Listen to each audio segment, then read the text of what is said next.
waktu lulus dapat penghargaan wisudawan terbaik, itu dapat reward dari Pak Rektor secara langsung. Aku diberi reward S2 di UNER gratis.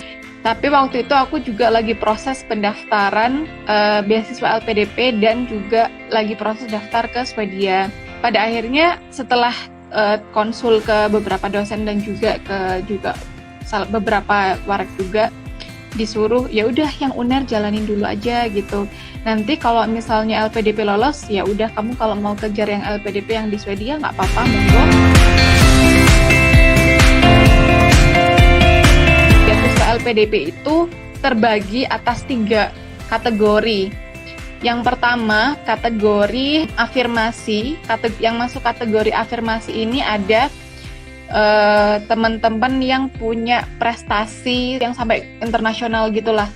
Terus abis itu teman-teman yang dari daerah 3T, tertinggal, terluar, terpencil. Kemudian teman-teman yang alumni bidik misi, teman-teman yang dari keluarga prasejahtera tapi berprestasi, dan teman-teman yang difabel.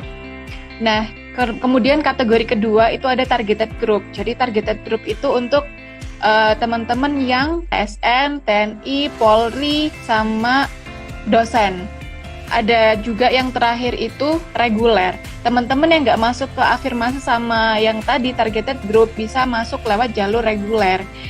Tapi tentunya pilihan kampusnya lebih sedikit dan juga memang dibatasi hanya kampus-kampus yang top 10 di bidangnya masing-masing gitu. Satu lagi yang baru itu jalur top university. Jadi jalur khusus teman-teman yang diterima di universitas peringkat 10 besar dunia. Nah, mau di Ayunda itu dia itu masuk jalur top university ini. Jadi Stanford University dengan beasiswa LPDP jalur yang top university ini. Kalau teman-teman misalnya keterima di Harvard, bisa tuh lewat jalur ini gitu. Wow.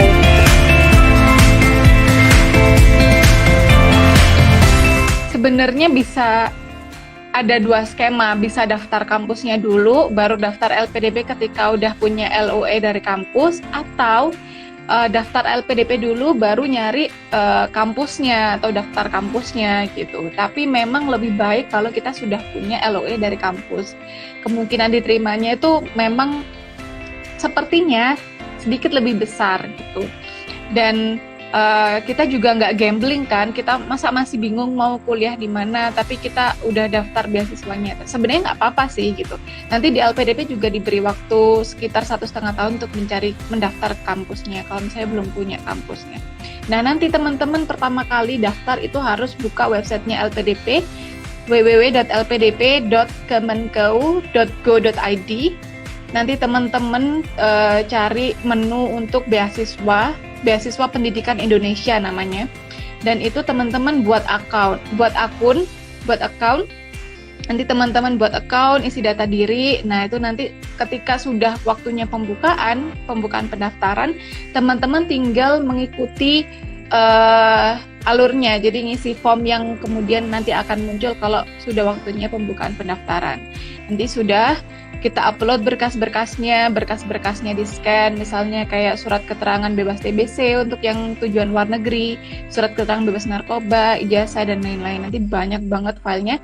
Dan masing-masing berkas ini berbeda tiap kategori jalurnya. Jadi kalau yang jalur targeted group untuk TNI, Polri itu akan berbeda berkas yang perlu dipersiapkan dengan yang jalur afirmasi bidik misi atau afirmasi yang untuk yang prestasi gitu akan berbeda. Kalau untuk persyaratan bahasa Inggris, masing-masing kampus itu sebetulnya bisa berbeda. Kalau di Asia mungkin TOEFL mungkin bisa dipakai ya, TOEFL yang ITP gitu. Tapi kalau misalnya di Eropa itu lebih cenderung menggunakan IELTS. Eropa, Australia itu lebih cenderung menggunakan IELTS atau TOEFL yang IBT. Yang IBT ya, bukan yang ITP gitu. Kalau misalnya, atau mungkin di Amerika mungkin cenderung menggunakan TOEFL IBT gitu. Kalau misalnya teman-teman sudah tahu mau daftar LPDP, memang langsung mau daftar LPDP, teman-teman sebaiknya mencari tujuan teman-teman. Sebenarnya tujuan teman-teman mau S2 itu apa? Harus diperjelas lagi, dan teman-teman mau belajar apa?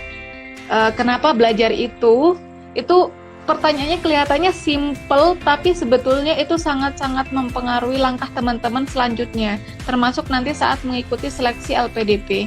Karena itu adalah basic question kenapa teman-teman melakukan semua hal itu. Kalau sudah tahu mau belajar apa, teman-teman harus berusaha sebisa mungkin untuk meliniarkan apa yang sudah teman-teman lakukan dengan apa tujuan yang ingin teman-teman capai. Misalnya saya mau S2 jurusan sosiologi di Swedia. Saya udah mempersiapkan dari semester 3 dulu itu. Jadi saya emang ngambil mata kuliahnya itu semua yang sesuai dengan apa yang pengen saya kejar nanti waktu S2.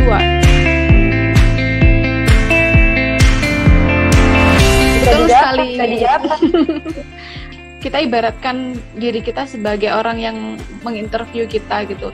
Kita akan lebih milih orang yang cuma fokus mengejar achievement untuk dirinya sendiri, atau mau milih orang yang mau memberi kontribusi untuk masyarakat. Nah, yang dicari dari LPDP adalah pemimpin untuk generasi mendatang. Saya ingat banget waktu persiapan keberangkatan dulu, Direktur Utama LPDP itu pernah bilang, kita itu nggak kekurangan orang-orang pintar kok. LPDP itu bukan mencari orang pintar, LPDP itu mencari pemuda yang mau membangun negerinya. Jadi kita disekolahkan untuk kembali dan mengaplikasikan ilmu kita untuk bangsa kita.